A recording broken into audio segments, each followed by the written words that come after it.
დილამშვიდობისა ტრეიდერებო, საკმაოდ საინტერესოდ ვითარდება მოვლენები ბაზარზე. დღეს ევრო განაგრძობს გამყარება საერთაშორისო სავალუტო ბაზარზე. ყოველ შემთხვევაში აზიურ სესიაზე ასე ხდება, ვნახოთ რა მოხდება ევროპულ სესიაზე.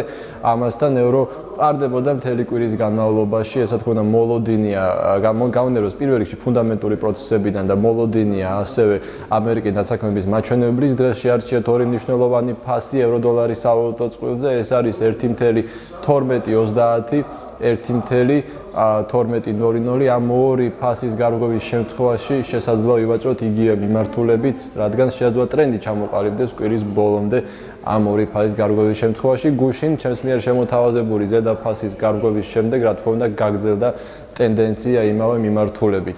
ფუნდამენტურად დღეს ასევე ძალიან საინტერესო დღეა, ჩვენ გახდება ცნობილი ამერიკის დასაქმების მაჩვენებლის წინასწარი მონაცემი, დაზუსტებული მონაცემი იქნება პარასკევს, მაგრამ ეს მონაცემი გარკვეულ განწყობას შექმნის დოლარის მიმართ და გარკვეული პროგნოზის საშუალებას მოგცემს იმისა, თუ გაიზარდა თუ არა დასაქმება ამერიკაში ბოლო ერთი თვის განმავლობაში.